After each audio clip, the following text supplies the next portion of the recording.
Here we go. This is my Tails inspired hair. It's a little bit Hayley Williams for my liking, but I'm sure I can live with that. You know, if you look, it's got sort of this bright orange in the back. Then if you look here, there's like a band of lighter orange. And then some blonde in the front. I must say I'm very excited by this hair. I like it. I like it. So yeah, I've got a tutorial coming up now. So you can watch how to do it. This isn't just going to be me talking, telling you, oh, this is how you do it, blah, blah, blah, blah, blah, because I hate those videos. I hate them. So yeah, stay tuned and have a look. Hello YouTube, welcome to my first voiceover video, so I apologise if this goes a little awry. Here are just a few pictures of what my hair looked like before I started the dyeing process. To get the blue out, well most of the blue out, I used Schwarzkopf Live XXL Ice Platinum hair dye. It's just a little bit kinder than bleaching my hair again. Here you can just see sort of going through it all and stuff like that, and how light the dye actually manages to get your hair. The dye that I ended up using for the orange is this L'Oreal Feria colour. It's called, I think it's called Fiery Paprika, or no, Paprika Power.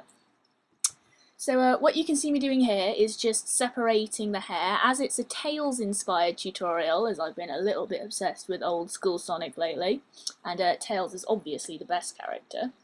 What I hope to do was sort of a gradient tutorial where it's a lot darker in the back, goes to a medium orange in the middle, and leaving blonde at the front.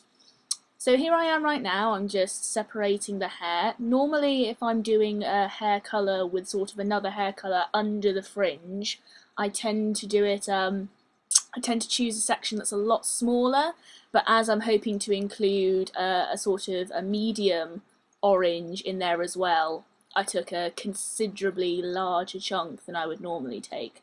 And all you use for this is just bobby pins, hair clips, however long your hair is. Obviously if your fringe is longer than mine, it would probably just be easier to put it into a ponytail or something like that. But for me, Kirby grips work fantastically, or I think some people call them bobby pins. I don't know, personally I call them Kirby grips, I always have, but it just seems a little bit weird. So the best way to do this is with a tail comb. Just something where it allows you to separate your hair in a nice clean line.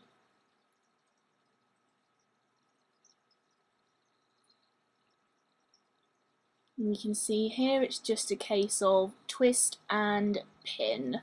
It's the best way to do it. You want to make sure that you've got as much of the hair sort of contained with grips as possible, because if not then you run the risk of the hair colours merging.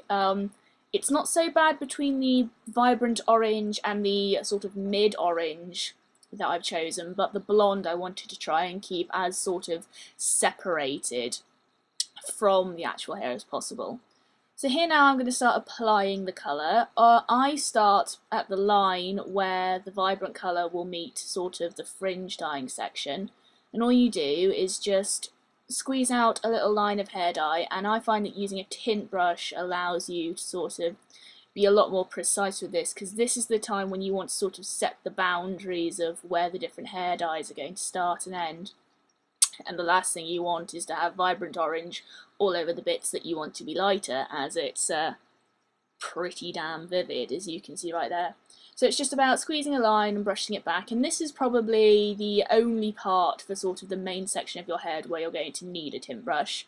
As you can see here for the rest of it, so long as your hair's sort of an even colour to begin with, like this sort of even all over light blondie colour with a slight blue on the ends. The blue's not so much of an issue if it's that light. The only problem is, of course, if it's a lot darker when you dye hair colour over existing colours. Of course, if any of you are artistically minded, you know that colours mix. So initially I was going to be dyeing my hair red, but changed my mind, but I would still need to bleach the blue out, because of course if you put red hair dye over blue hair, your hair will turn purple. Or pink over blue as well, I think that works, but if you get it as light as possible, as you can see here, it really doesn't affect it. And it's just a case of squeezing dye out onto your hands and just massaging it in. The only main thing that you need to be careful about is just the sort of the boundary line around your head. So the area at the top where your hair meets the sectioned off hair and the nape of your neck at the bottom. And then after that, all you do is just go through, separate your hair, and just massage it in as much as possible. You can use a comb if you'd like. That'd probably be the best way to make sure that the whole head is evenly covered, but me personally, I just slop it on there. As far as developing time goes, I personally don't follow developing times on box hair instructions, not because I'm like a super badass or something, but simply because I know what my hair is capable of, and I know sort of what my hair can take with regards to dye. So for this initial sort of bright orange bit, I put it all on, massage it in, and it's just a case of once you've got all the dye you can out on your hair, what you can see I'm doing here is I've got a mirror behind me, and I've got a mirror up in front of me as well, and you just position it over your head just so you can check the back of your hair to make sure that you haven't missed any major chunks, because of course that's a hair dyer's worst nightmare, to sort of do your whole head and then find that it's missing a big chunk at the back. So once it's all put in, if you've got hair like mine that's sort of about shoulder length at the moment, if you've got enough dye in it, it should just stay there.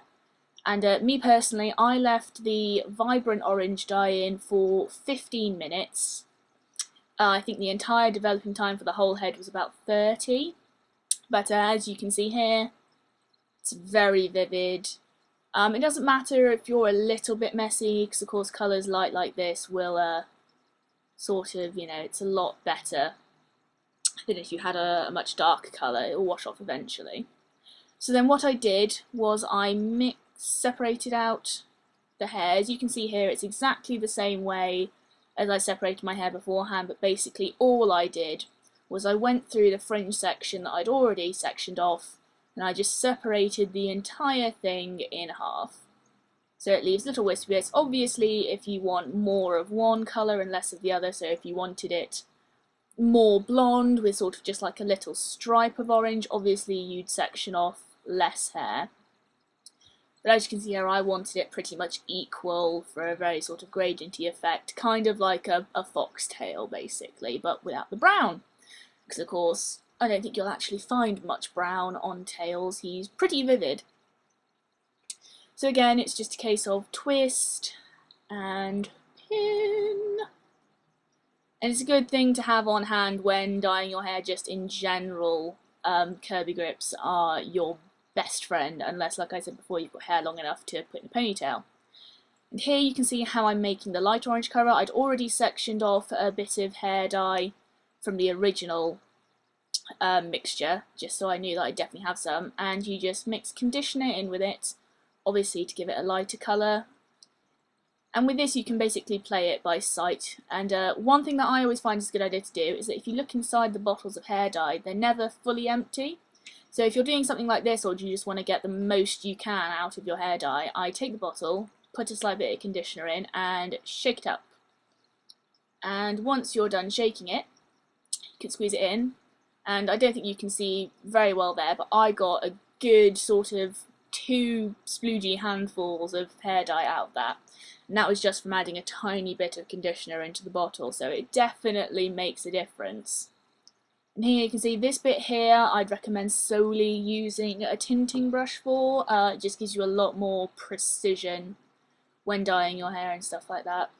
My recommendation is always to try and put too little on the brush rather than too much, or else you do what I did many times during this process, and you end up dropping hair dye all over yourself. Yep, like I did there.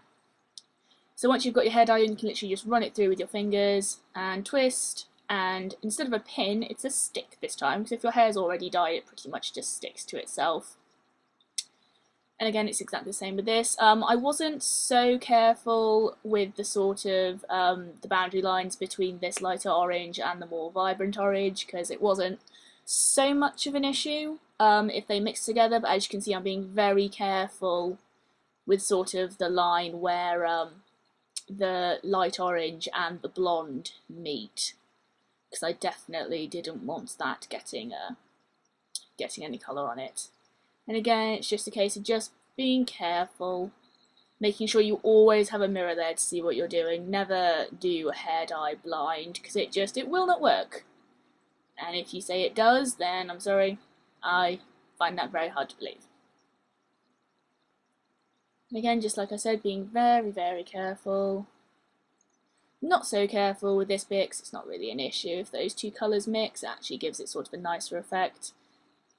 And then just going through, massaging it through with my fingers just to make sure that all the hair's coated, and then once it gets to the end, it's just a case of putting your hand out so your hands, it's sort of good, you sort of use your hand as like something to paint onto. So if you just rest your hair against the hand, you can just paint the dye straight onto it.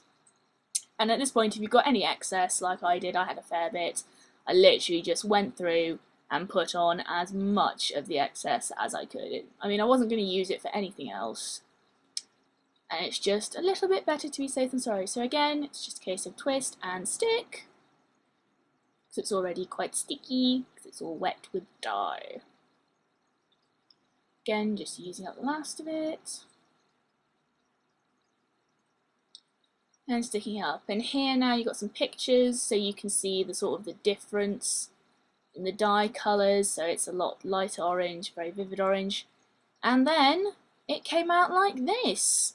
Like I said initially, it's a little bit Hayley Williams for my liking, but I'm very, very happy with it. And so I hope you guys find this tutorial helpful. Remember to comment, rate and subscribe, and I will see you next time.